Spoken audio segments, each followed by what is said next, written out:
নমস্কার বন্ধুরা, আবার আমি তুহিন ডিপিলজি চ্যানেলে আপনাদের প্রত্যেককে স্বাগত জানাই। আজকে আবার নতুন পডকাস্টে আমাদের সাথে চলে এসেছে লোকে কি ভাববে থেকে প্রত্যয় ফিল্মি প্রীতিশ থেকে আমাদের ছোট্ট ভাই প্রীতিশ। সে আমার চ্যানেলে প্রথমবারের জন্য এসেছে। এবং অন্য দিক দিয়ে শুভম আছে। শুভমের চ্যানেলের নাম কি আমি ভুলে গেছি। এই শুভম, তোমার কি চ্যানেলের নামটা অবস্থা, কি অবস্থা, কি চ্যানেলের সত্যি নামটা ভাই।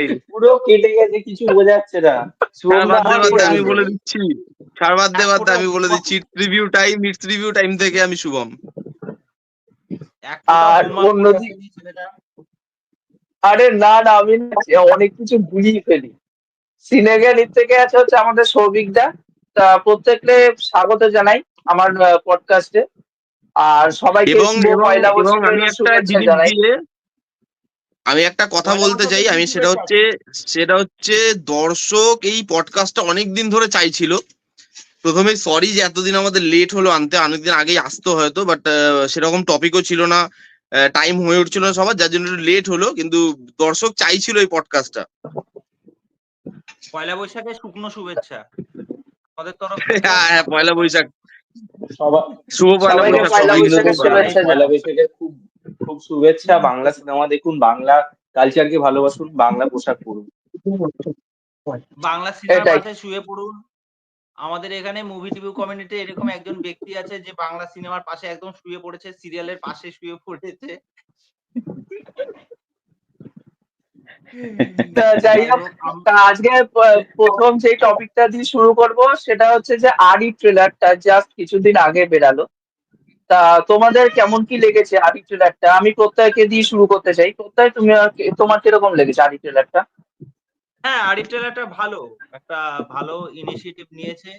মানে যশ বুঝতে পেরেছে যে সবাই যখন ফ্যামিলি ওরিয়েন্টেড বা ফ্যামিলি ড্রামা পছন্দ করছে এবং ফ্যামিলি অডিয়েন্সের একটা বিরাট গুরুত্ব আছে, তারা দেখতে পছন্দ করে এবং এটার তো কোনো বয়স সীমা নেই, কেননা ৮ থেকে ৮০ মোটামুটি সবাই ফ্যামিলি ড্রামা দেখতে পছন্দ করে এবং আমরা বহু আগে প্রচুর এরকম ফ্যামিলি ড্রামা দেখে এসেছি।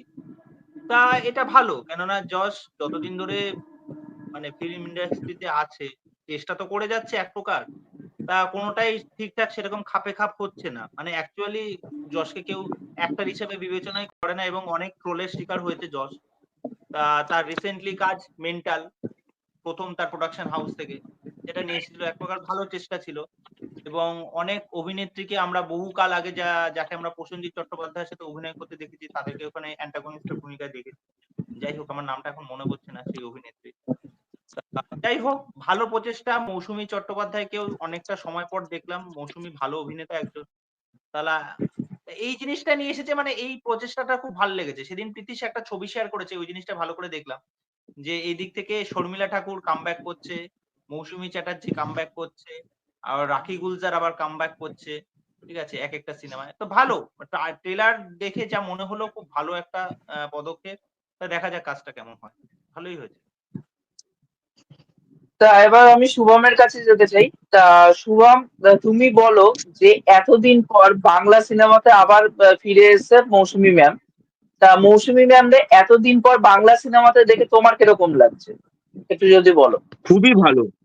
কারণ খুবই ভালো, কারণ উনি এত ভাগা ভাগা ডাইরেক্টর, ভাগা ভাগা অ্যাক্টরদের সাথে অভিনয় করে এসেছে। খুব এক্সপিরিয়েন্সড একজন অ্যাক্ট্রেস এবং আমাদের প্রত্যেকের খুব পছন্দের অ্যাক্ট্রেস। এবং যেভাবে উনি কমেডি পুল অফ করে, এবং প্রত্যেকটা ডিপার্টমেন্টে, খালি কমেডি কেন, কমেডি হোক, ইমোশন হোক, প্রত্যেকটা জিনিস এত ভালোভাবে তিনি ফুটিয়ে তুলতে পারে, সেটা আউটস্ট্যান্ডিং। এবং এর এই যে পুরোনো অ্যাক্ট্রেস গুলো আবার ফিরে আসছে, সেটা দেখে খুব ভালো লাগছে যে তাদের আবার একটা সেকেন্ড ইনিংস টাইপ একটা হচ্ছে। যেরকম বললো যে রাখি গুলজার ম্যাম আসছে, শর্মিলা ম্যাম এলো, এখন আবার আসছে আমাদের মৌসুমী ম্যাম। তো খুবই ভালো লাগছে। এবং ট্রেলারটার মধ্যে সব থেকে ভালো কিন্তু তাকেই লাগছে যে তিনি যেভাবে কমেডিটা পুল অফ করছে, ইমোশনটা পুল অফ করছে, সেগুলো দেখতে খুব ভালো লাগছে। এবং তার অভিনয় আমরা ছোটবেলা থেকে দেখে এসেছি না, তাই না? মানে প্রচুর সিনেমা এরকম হয়তো মানে ছোটবেলা থেকে দেখে এসেছি। এবং মানে হিন্দিতে বাংলায় সমান পারদর্শী, খুব ভালো একজন অভিনেত্রী, লেজেন্ড। তো তাকে দেখতে যাবো আমি আরি সিনেমায় মেনলি। ইয়াসকে আমি সত্যি কথা বলছি, ইয়াসের অভিনয় আমার পছন্দ হয়নি।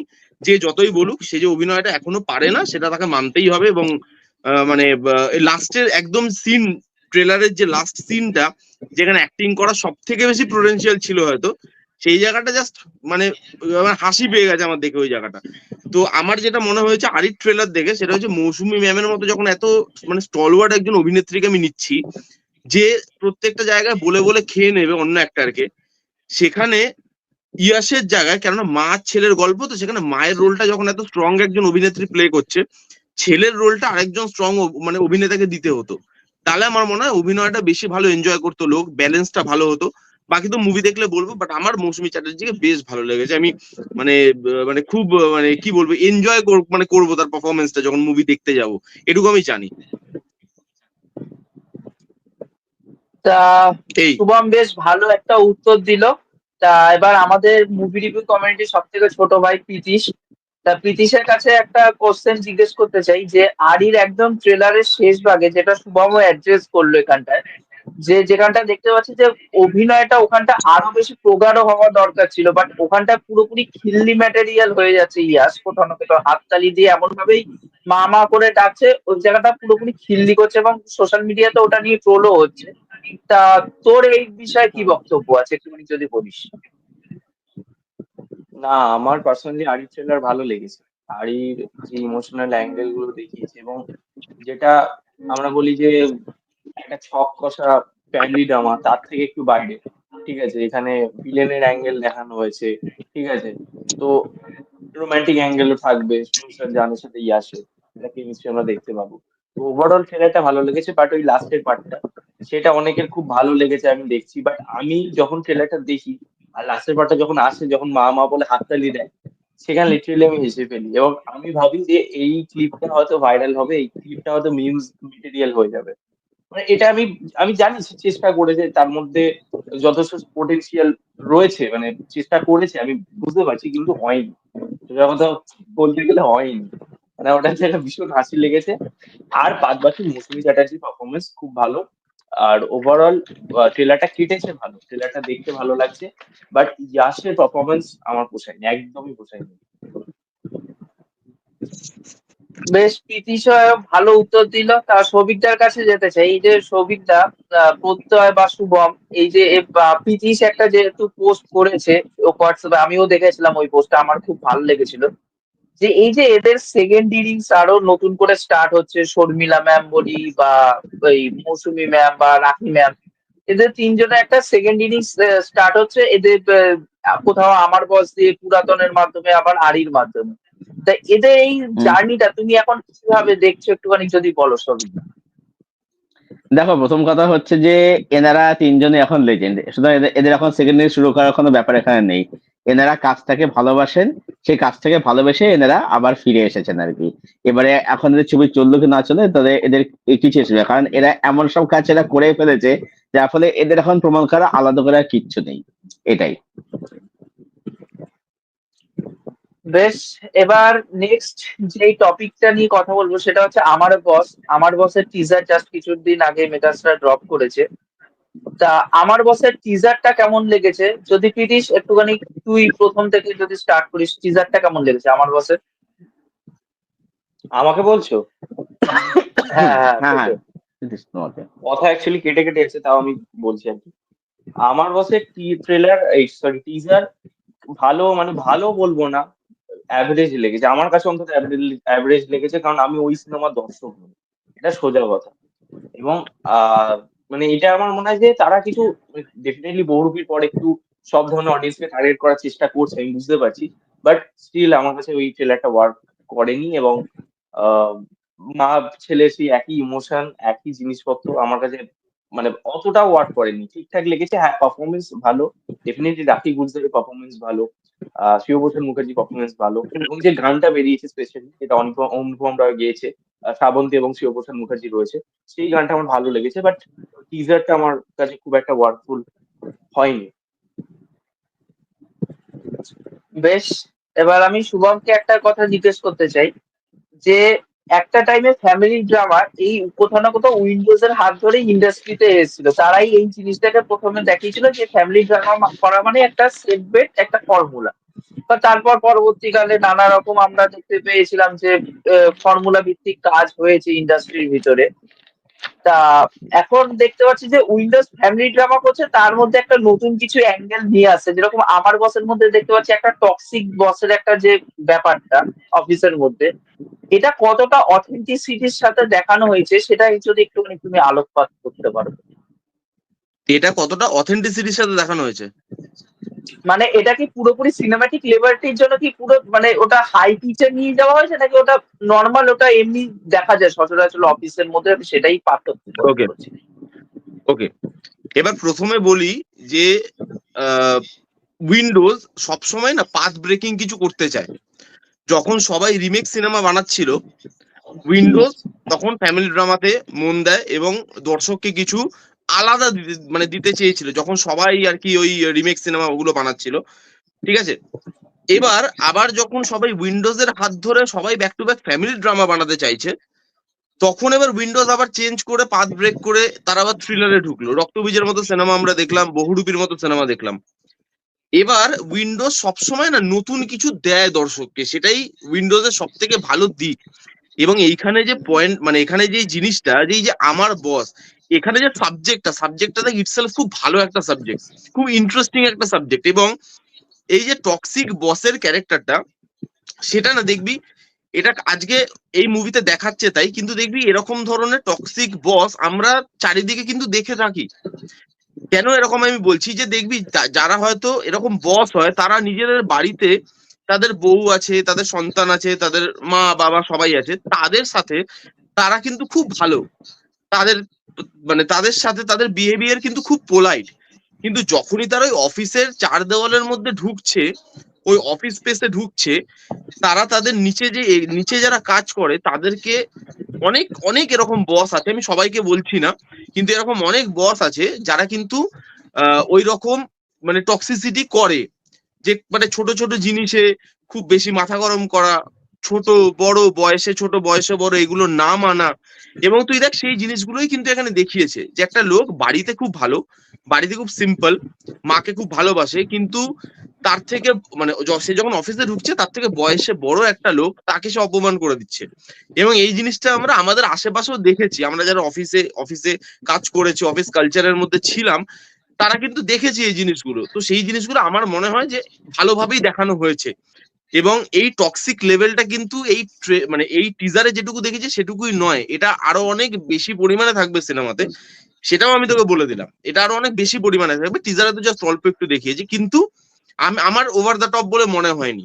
আমার কোনোটাই মনে হয়নি যে একটু বাড়িয়ে চাড়িয়ে বা রং চড়িয়ে দেখিয়েছে। যেটা হয় সেটাকে, হ্যাঁ অবভিয়াসলি সিনেমা যখন, তখন তো দেখ রিয়েল লাইফ আর সিনেমার মধ্যে তো একটা সূক্ষ্ম লাইন থাকে, সেই লাইনটা কখনো কখনো পার করতে হয়, যেহেতু তুই সিনেমা দেখতে যাচ্ছিস, একটা বড় স্ক্রিনে একটা ব্যাপার থাকে।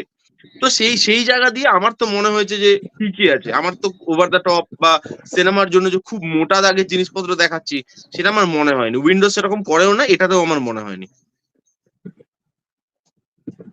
বেশ, শুভম খুব ভালো উত্তর দিল। তা আমাদের মাঝখানে মুভি ক্লাব দেবজ্যোতি থেকে দেবুদা চলে এসেছে। তা দেবুদা, তোমাকে আমি জিজ্ঞেস করতে চাই একটা চলে কোশ্চেন, এসছে ও বিরিয়ানি ফিরিয়ানি যে খেয়ে এসছে এখন পেট মোটা করে। মানে সন্ধ্যাবেলা বিরিয়ানি খেয়ে এত রাত্রেবেলা পডকাস্টে জয়েন করছে, লজ্জা করে না রে তোর? হ্যাঁ রে এর ভাই। জন্য তো রিল্যাক্স হয়ে এখন পডকাস্টে ঢুকেছে, শুয়ে শুয়ে পডকাস্ট করবে পুরো আশ্চর্য, রিল্যাক্স। লোকে শুয়ে শুয়ে রিভিউ করছে তখন দোষ হয় না, আমি শুয়ে শুয়ে পডকাস্ট করলে দোষ। তুই এই ফ্যান? ছোঁয়া ছোঁয়া ছোঁয়া ছোঁয়া ছোঁয়া ছোঁয়া লেগেছে। আমার বসের ট্রেলার, তাই তো? ট্রেলার বেরোয়নি, টিজার হ্যাঁ দেখ, আমার বসের বিরিয়ানি টিজার চমক আমার থেকে কিন্তু বেরো। ভালো লেগেছে। মানে একটা দেখবি একটা অ্যানিমালিস্টিক ছোঁয়া কিন্তু রয়েছে, মানে জিনিসটা মধ্যে একটা টক্সিক ম্যাসকিউলিনিটি ব্যাপার, একটা অ্যাঙ্গার ইস্যু আছে, দেখতে কিন্তু ভালো লাগছে। কারণ আমরা শিবুদাকে কি দেখি, একটু কমেডিক রোলে, একটু বোকা বোকা, একটু একটু ভালো মানুষ টাইপের একটা কমেডি চরিত্র, লালটু দত্ত আমিতে ফেমাস চরিত্র, ওই রকম রোলে দেখি। তো এই ক্যারেক্টারটা যখন একটা অ্যাঙ্গার ইস্যু দেখছি, এবং এই অ্যাঙ্গার ইস্যুর জন্য একটা টিজারের একটা পার্টে দেখবি শ্রাবন্তী ছেড়ে চলে যাচ্ছে ওকে, বৃষ্টির মধ্যে একটা সিকোয়েন্স আছে। তো আমার কিন্তু দেখে ভালো লাগছে। আর অবশ্যই রাখি গুলজার বর্ষিয়ান অভিনেত্রী, থেসপিয়ান একজন। রাখি গুলজারের শুভ বমরত্ব আমার অসম্ভব পছন্দের একটা সিনেমা, আমি সবাইকে রেকমেন্ড খুব ভালো করবো যারা cinema। দেখেনি। অসম্ভব ভালো একটা সিনেমা। ওই ক্যারেক্টারটা অ্যাকচুয়ালিতে একটা ফ্র্যাঞ্চাইজ ডিমান্ড করে, রাঙা পিসিমার ক্যারেক্টারটা। তো ওভারঅল কিন্তু আমার বস ভালো লেগেছে, জিনিসটা বোধহয় একটা ফ্রেশনেস আছে। শিবুদাকেও ভালো লাগছে, রাখি গুলজার তো রাখি গুলজারই, শ্রাবন্তীকেও ভালো লাগছে। এবার গানটাও ভালো, মালাচন্দ্রর গানটাও কিন্তু ভালো করেছে, মালাচন্দ্র গানটা ভালো। গানটাও কিন্তু মিষ্টি একটা গান। তো হুম, ওভারঅল হুম, আমার কিন্তু ভালো লেগেছে। আমার আশা আছে উইন্ডোজ কিন্তু দেখবি একটা লেভেল অফ কোয়ালিটি মেনটেন করে। সব সিনেমা হয়তো বহুরূপী হচ্ছে না, সব সিনেমা হয়তো হুম। বহুরূপীর লেভেলে যাচ্ছে না, বাট একটা কিন্তু কোয়ালিটি মেনটেন উইন্ডোজ করে, এটা কিন্তু বলতেই হবে। তা এবার প্রত্যয়ের কাছে যেতে চাই। তা প্রত্যয়, তোমার কাছে আমি যেটা বলতে চাই যে উইন্ডোজ মানে অনেকে দেখি বলা বলি করে যে উইন্ডোজ মানে সিরিয়াল ভিত্তিক সিনেমা, মানে একটা হাই পিচ ড্রামা থাকে, ওভার স্যাচুরেশন, সবার অভিনয় থাকে। তা এরকম কথাবার্তা শোনা যায়। তা আমার বস যে টিজারটা বেরিয়েছে, সেই টিজারটা দেখে তোমার কোথাও মনে হয়েছে যে পুরোপুরি এটা সিরিয়াল ভিত্তিক একটা সিনেমা হতে চলেছে? তোমার কি মনে হয়? না, প্রথম কথা হচ্ছে যারা ক্যামেরার সামনে এসে বারংবার এটা ফলাও করে বলে যে প্রত্যেকটা ফ্যামিলি ড্রামা মানে সিরিয়াল ধর্মী, তাদের হচ্ছে অ্যাকচুয়ালি সিনেমা সম্পর্কে নলেজ নেই, প্রথম কথা। আর সব কাজকে এই সিরিয়ালের তকমা দেওয়াটা বন্ধ করা উচিত। ঠিক আছে, প্রত্যেকটা কাজেরই একটা আলাদা বিশেষত্ব থাকে। সিরিয়াল ধর্মী কেন কথাটা বলা হচ্ছে, ঠিক আছে, তার পেছনে অনেকগুলো কারণ থাকে, যাই হোক সেই কারণগুলো আর বলছি না। ফ্যামিলি ড্রামাটা আসে অ্যাকচুয়ালি কোথা থেকে? আমরা আমাদের বাস্তবে বা আমাদের ফ্যামিলি বা পরিবার থেকে যে জিনিসগুলো আমরা দেখতে পাই বা প্রতিনিয়ত আমরা ফ্যামিলির সাথে যে জিনিসগুলো ডিল করি, বাবা মার সাথে ডিল করি বা ভাই বোনের সাথে ডিল করি বা আমাদের পাড়া প্রতিবেশীর সাথে ডিল করি বা আমরা কোনো কাজের জায়গায় গিয়ে ডিল করি, সেই জিনিসপত্রগুলোই কিন্তু বাস্তবে আমরা সেইগুলো সিনেমার মাধ্যমে আমরা সেটার প্রতিফলনটা দেখতে পাই। আমার বস যেটা বলতে চাচ্ছে যে আমার বসে যে দেখাচ্ছে যেটা শুভম যেটা বললো যে অফিস কালচার যে ব্যাপারটা, এবার যে অ্যাকচুয়ালি যে রাগী মানুষ হবে না, কিন্তু প্রত্যেক জায়গাতেই কিন্তু তার রাগের বহিঃপ্রকাশটা দেখাবে। সে অফিসেও দেখাবে যেরকম, সে বাড়িতেও দেখাবে। তাহলে এই দুমুখ ব্যাপারটা কেন? তার মানে অ্যাকচুয়ালি মানুষটা কিন্তু ফার্স্ট্রেটেড বা টক্সিক এরকম কিন্তু নয়। টক্সিক হচ্ছে কোন তার কারণ, প্রিভিয়াস কোনো কারণ রয়েছে। একটা মানুষ টক্সিক কখন হয়? কোন একটা আঘাত যখন তার চরিত্রে লাগে বা তার মনে যখন লাগে, তখনই কিন্তু সেই মানুষটা টক্সিক হয়ে ওঠে। টক্সিসিটি কিন্তু এই কখনো মানে সৌভিকদাকে অ্যাড কর, চ্যাটে মেসেজ করেছে। আরে সৌভিক দা এখানে শো করছে না, তা কি করে অ্যাড করবো? গেস্টেই তো নেই সৌভিক দা। এসছে এবার এতক্ষণ পর। হ্যাঁ বলো প্রত্যয়, বলো। হ্যাঁ, এবার টক্সিসিটি ব্যাপারটা কি, যে ছোটবেলা থেকেই টক্সিক। যেরকম আমি একটা প্রসঙ্গ টানছি, অ্যানিমেলে রণবীর কাপুরের যে চরিত্রটা, সে কিন্তু টক্সিক, ও হচ্ছে অ্যাকচুয়াল টক্সিক। কেননা ও বাড়ির বাবা মার সাথেও যেরকম আচরণ করছে, ও স্কুল কলেজে গিয়েও সেরকম আচরণ করছে, ও বাইরে যে সমস্ত লোক আছে, গার্লফ্রেন্ড আছে, সবার সাথে কিন্তু ওই টক্সিক আচরণটাই করছে।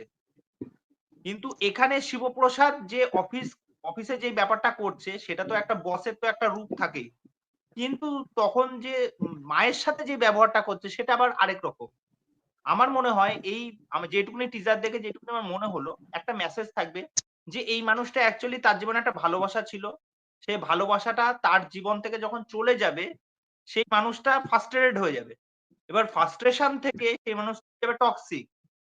সে কাজের জায়গায় কোনো কিছু ঠিকঠাক মতো করতে পারছে না বা সবার প্রতি এরকম রাগ দেখাচ্ছে। এরপর মা যখন বুঝতে পারবে যে আমার ছেলে তো এরকম না, আমার ছেলেকে তো আমি এরকম ভাবে মানুষ করিনি, তাহলে সে এরকম হয়ে গেল কেন? কেননা পরবর্তীতে আমরা দেখতে পাচ্ছি কি রাখি গুলজারও কিন্তু ওই অফিসে জয়েন করছে। সে কিন্তু সেই কর্মচারীগুলোর সাথে যে মানে যে হচ্ছে শিবু, সে মানে যে কর্মচারীগুলো আছে তাদের সাথে যেরকম একটা অভব্য আচরণ করছে, তার মা কিন্তু তাদের সাথে সেরকম আচরণটা করছে না। তা সুতরাং হুম। মানে এই গল্পের মধ্যে কিন্তু একটা স্ট্রং মেসেজও কিন্তু থাকবে। আচ্ছা, যে আমার বস যেটা হয় মানে আমাদের লাইফে কেউ না কেউ আমাদের বস হয়ে থাকে, মানে যেখান থেকে আমরা একটা প্রপার শিক্ষা পাই বা আমরা আমাদের চরিত্র গঠন হয় বা আমরা বড় হয়ে উঠি তার শিক্ষাতে। সেটা আমাদের মা হতে পারে বা বাবা হতে পারে বা আমাদের জীবনে কোনো মাস্টারমশাই হতে পারে, সে যে তো যাই হোক আমার এইটুকুনি মতামত। এই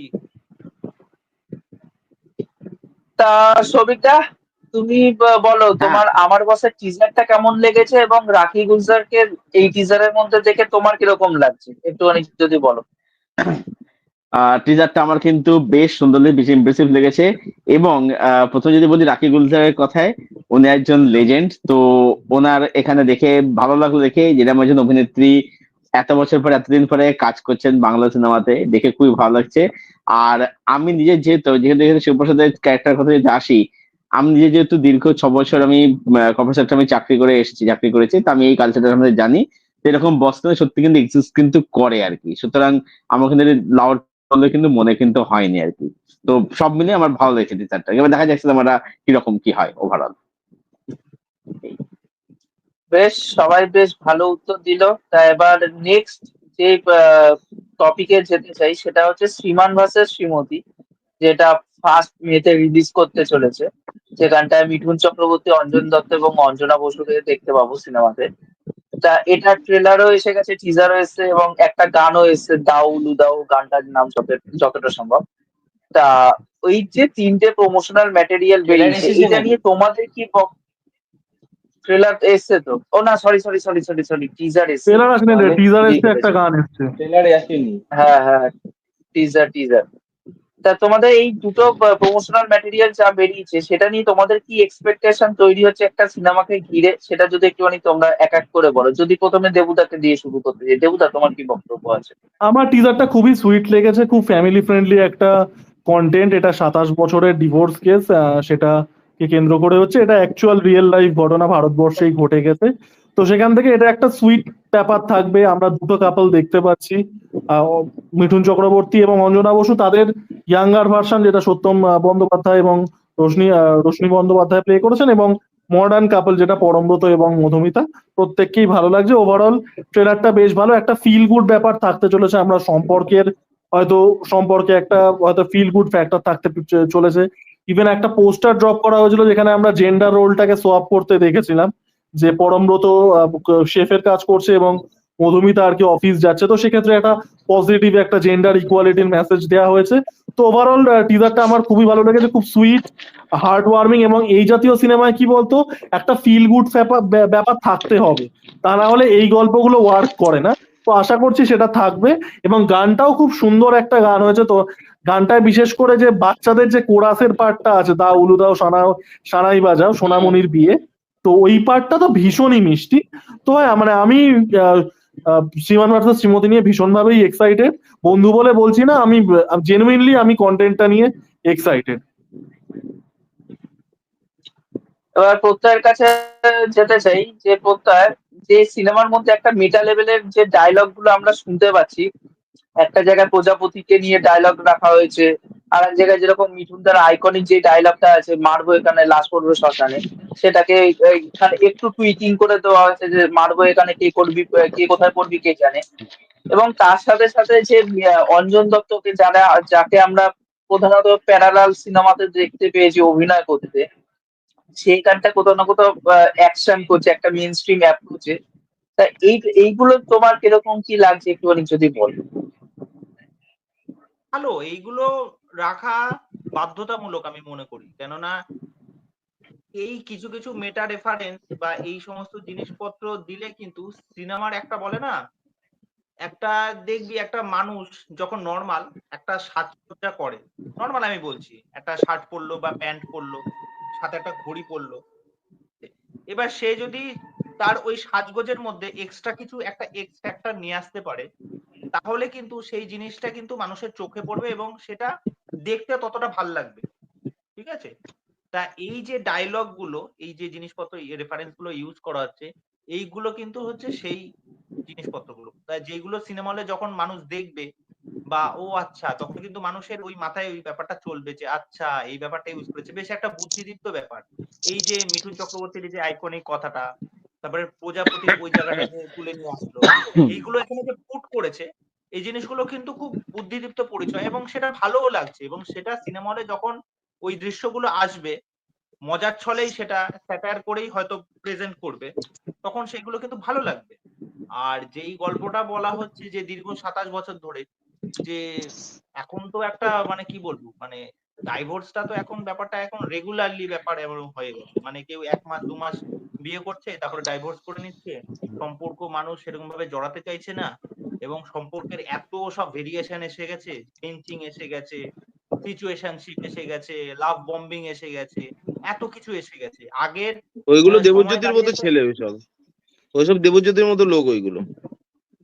আমি এখানে ব্যক্তিগত কারোর বিষয়ে আমি কথা বলছি না, আমি এসব বলবো পৃথিবী না, আমি দেখছে, একদম ঈশ্বর মাথার উপরে আছে, সবার বিচার হবে, সবার বিচার হবে। যে সৌভিকদা মেট্রো থেকে বাড়ি খেয়েছে, সৌভিকদারও হবে, তুইও মিথ্যাচার করছিস, তোরও হবে। আমি সৌভিকদা তোমার হ্যাঁ। মুখে ধক নেই, সৌভিকদাকে আমি মুখের উপর বলে দিয়েছি, সৌভিকদা আমি বলেছি, সৌভিকদা তুই আসার আগে বলে দিয়েছি। আচ্ছা আমি গল্পটা বলছি। সৌভিকদা, আচ্ছা তুই বল। হ্যাঁ, একটা ইন্টারেস্টিং গল্প, একটুখানি শুনে নিন। এটা ইন্টারেস্টিং গল্প। তারপরে আমি পেছন ঘুরে দেখেছি, আমার ওই জন্য আমি সৌভিকদা এটা কি করলো, ধাক্কা খেয়ে গেল। সৌভিকদা এটাকে পিন্টু, তোর যদি সৎ সাহস থাকে তুই এটাকে শর্টস করে পোস্ট করবি। যদি না করতে পারিস, তাহলে বুঝবো তোর সৎ সাহস নেই। আর শর্টসের টাইটেল দিবি, শর্টসের টাইটেল দিবি ফিল্ম রিভিউ কি ধাক্কা খাচ্ছে, ঠিক আছে? এই টাইটেলটা দিয়ে শর্টসটা ছাড়বি। ভালো শ্রীমতী, খুব ভালো কন্টেন্ট, খুব ভালো গল্প, আর যেটা সমাজকে একটা স্ট্রং মেসেজ দেয়। এবং আমরা প্রত্যেকেই, মানে আমরা যেরকম ফ্যামিলি ব্যাকগ্রাউন্ড থেকে উঠে এসেছি প্রত্যেকেই, সবারই বাবা মা দেখে এসেছে তাদের সম্পর্কের ইকুয়েশন গুলো। তারা যতই মানে তাদের মধ্যে তর্কাতর্কি হোক না কেন বা যাই ঝামেলা হয়ে যাক না কেন, কখনো তাদের মনে হয়নি এই ব্যাপারটা যে আমরা একে অপরকে ছেড়ে চলে যাই বা না আর সংসার করব না, আজ থেকে তোমার সাথে থাকবো না, এরকম ব্যাপারটা না। সুতরাং এই গল্পের মধ্যে একটা স্ট্রং মেসেজও থাকতে চলেছে। ঠিক আছে, দেখা যাক।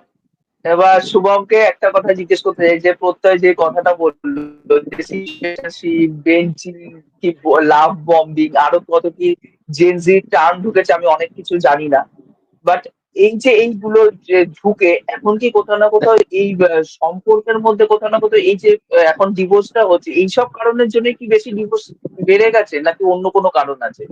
এটা একটুখানি যদি তুমি ভালো করে বলো। দেখ, যেটা আমার মনে হয়, আগেকার দিনে না লোকের মানে দুটো মানুষের মাঝখানে অনেক জিনিস কম ছিল। মানে আমি কি বলতে চাইছি জানি না, মানে দর্শক বুঝবে কিনা। মানে ও বলতে চাইছে টেকনোলজিটা কম ছিল।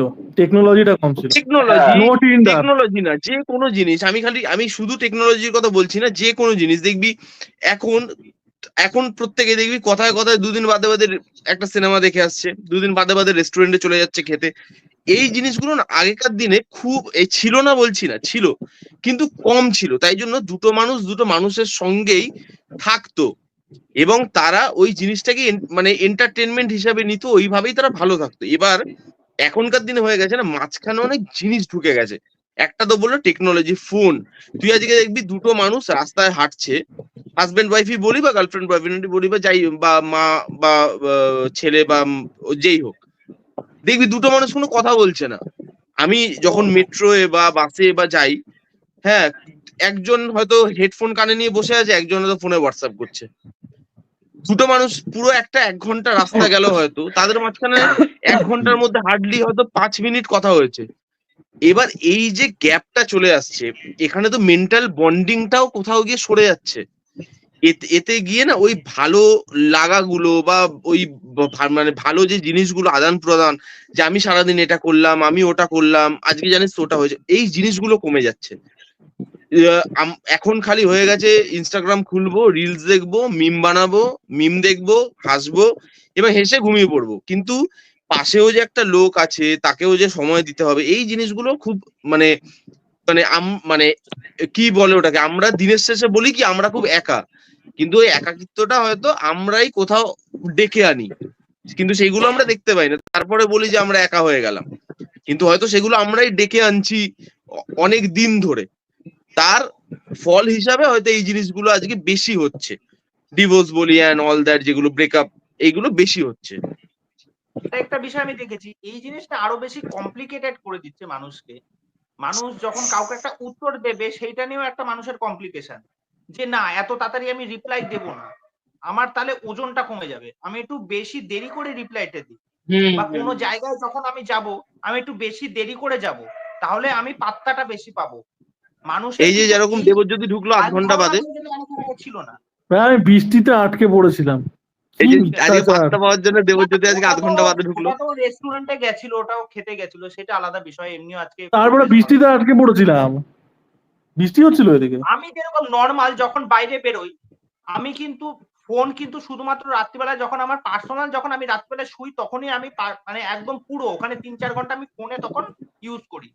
তার আগে আমি সন্ধ্যাবেলায় বা যখন আমি বন্ধুদের সাথে দেখা করি বা কারোর সাথে যখন আমি মিটিং এ গেলাম, আমি কখনো পছন্দ করি না সে আমার সামনে বসে মোবাইল নিয়ে কুটু কুটু করবে। আমি মুখের ওপর বলে দিই, সেটা ছেলে হোক বা মেয়ে হোক, তুমি যখন সামনে এসেছো, মিট করতে এসেছো, কথা বলতে এসেছো, ইউ হ্যাভ টু টক, তুমি কথা বলো। ওই প্রত্যেকটা ফোন স্ক্রিন বাজতে টাইম আমার কিরকম মাথাটা থাকে? গরম হয়ে যায়। আমার খুব মাথা গরম হয়ে যায়, আমি বলে দিই, মুখের উপর বলে দিই। প্রত্যেকটা তোমার তাহলে আমি স্ক্রিন চলে টাইম যাই। কিরকম থাকে? হ্যাঁ, তুই দেখ না, তুই দেখ স্ক্রিন টাইম আগে কেমন যখন থাকে তোমার? স্ক্রিন টাইম বুঝলাম না। মানে আরে ফোন কতক্ষণ মানে তুমি কতক্ষণ ফোন দেখো? ঘাটো সেটা বলছে, ফোনটা আমার কতক্ষণ ওই ঘাটো রাত্রিবেলায় দিনে সারা 24 ঘন্টায়? রাত্রিবেলায় ওই 4-5 ঘন্টা ব্যাস। হুম, আর সারাদিনে দাঁড়াও। হার্ডলি হয়তো 1 ঘন্টা। আর দেখবি হ্যাঁ দেখবি শুভম, কি প্রত্যয় আগেকার কি দিনে আমরা বলছিলে আমরা বলো। যখন আমরা যখন ছোট ছিলাম প্রত্যয়, দেখবি আগেকার দিনে মানে চায়ের দোকানে যারা বয়স্ক লোকজন তারা দেখবি বসতো, আড্ডা মারতো, চিল্লা, সে যে কোনো জিনিস নিয়ে, খেলা হোক বা মানে হ্যাঁ পলিটিক্স হোক, তো সব রাজনীতি, জিনিসে হ্যাঁ। তুই দেখবি সেই ভিড়ও আস্তে আস্তে কমে গেছে। চায়ের দোকানেও তুই আজকে সন্ধ্যাবেলা বেরোলে তুই দেখতে পাবি 4টে লোক মিলে বসে আড্ডা মারছে, 5টা লোক মিলে বসে আড্ডা মারছে। না, আমাদের এখানে আমি আছে, তো দেখতে আমাদের পাই। এখানে আছে, আমাদের ও এখানে মানে আছে। না না, আমি কি বলছি, আগে তো এটা আরো বেশি ছিল, এখন তো সংখ্যাটা অনেক কমে গেছে। বেশি ছিল। আগে, এখন তো জিনিসটা অনেক বেশি কমে গেছে। তো এইটাই হচ্ছে ব্যাপার, যে কেউ কেউ কাউকে টাইম, মানে টাইম দেওয়াটা খুব জরুরি। যে মানে যে কোনো, খালি আমি এটা হাজবেন্ড ওয়াইফ বলছি না, বন্ধু হোক। হ্যাবিচুয়েটেড হয়ে গেছে যে আমি একটা ছবি পোস্ট করলাম, আমি একটা রিলস দিলাম, আমাকে কয়জন ভালো বললো, আমাকে কয়জন লাইক দিল। এই যে যারা বুদ্ধিজীবী আছে বা যারা আর্টিস্ট আছে, তারাও কিন্তু এটা বারংবার, বা যারা এই সোশ্যালি যারা কাজ করে, তারাও কিন্তু বারংবার এই কথাটা বলে আসছে যে এই যে সোশ্যাল দুনিয়াটা, এই যে পুরো প্ল্যাটফর্মটা, এটা পুরো একটা মানে মানে মিথ্যায় ভরা। এটা একদম ফ্যাক্ট, পুরো মিথ্যা। এই সমস্ত লাইক কমেন্ট এটা ওটা, ভাই কেউ নেই, সব এখানে সবাই সবার পেছনে তেল মারছে, সব মিথ্যা কথা, সব সেটাই। মানে অহরহ মিথ্যা কথা। ঠিক আছে, দিনের শেষে আমি যেই 2-3টে মানুষের সাথে মন খুলে কথা বলতে পারছি, তারাই হচ্ছে অ্যাকচুয়াল জেনুইন পারসন, যার সাথে আমাকে কথা বলার সময় বা ইন্টারাকশন করার সময় আমাকে কোনো ভাবনা চিন্তা করতে হচ্ছে না, আমার মাথায় যেটা আছে, মুখে যেটা আছে, আমি বলে দিচ্ছি। এটাই হচ্ছে ব্যাপার। আর বাকি কারোর সাথে সেই কমিউনিকেশন ব্যাপারটাই হচ্ছে না, করতেই চাইছেন না। আর তার থেকেও বড় কথা, আগে যে এই জিনিসটা দেখতে পেতাম যে পাড়ার ক্লাবে ক্লাবে আগে যেটা হতো যে সবাই কাজের থেকে আসতো, রাতের বেলায় গিয়ে হয়তো বন্ধু বান্ধব সবাই মিলে একটুখানি বসে আড্ডা বাড্ডা মারতো। ঠিক আছে, এখন এই জিনিসটাও পুরোপুরি ভাবে কমে গেছে। এই জিনিসটাও কিন্তু এখন দেখা যায় না যে হ্যাঁ, পাড়ার বা ওখানটায় গিয়ে আড্ডা দেবে বা কিছু, সেইগুলো কিচ্ছু দেখা যায় না। নেই নেই নেই। আমরা ছোটবেলায় মাঠে কত খেলা করতাম, এখনকার ছেলেপুলেরা তো মাঠে, আমাদের দুটো হাঁটু ছড়া থাকতো, দুটো হাঁটু আমাদের, যেহেতু পড়ে যেতাম খেলতে গিয়ে, হ্যাঁ, দুটো হাঁটু আমাদের মানে সারা বছর ছড়ে থাকতো। এখন কেউ কি করে? আরে এখন এখন এখন তো এখন সবাই খেলার মাঠগুলো, ঘরে বসে এখন ভিডিও গেম। এখন খেলার মাঠগুলো গ্যারেজে পরিণত হয়ে গেছে। লোক গাড়ি রাখে রাত্রেবেলা, আর কোনো কাজে আসে না ওই মানে কোনো ওই মাঠগুলো। এই যে আমাদের ছিল এখানটায় তো যেরকম সবার যতগুলো মধ্যে ছিল। খেলার মাঠ ছিল, ওগুলোকে ট্রিটমেন্ট করে ভালো অবস্থায় রেখে পুরো চারপাশ দিয়ে ঘিরে দিয়েছে। ওটা এখন পুরো কি না, বিয়ের সময় ভাড়া দিয়ে দেয় মাঠটাকে। ওই তো এখন এইভাবে চলছে পার মাঠ। আগে সারা বছর খেলতাম, বর্ষাকাল মানে ফুটবল খেলতে যাওয়া, সেই জিনিসগুলো এখন আর সত্যি হম। দেখা যায় না। বলবো আমি, আগে যেগুলো হতো। আমি কিছু বলবো? বল বল বল বল। ওরা তো খেলার মাঠে চলে গেলে শ্রীঅন্নদা শ্রীমতি থেকে।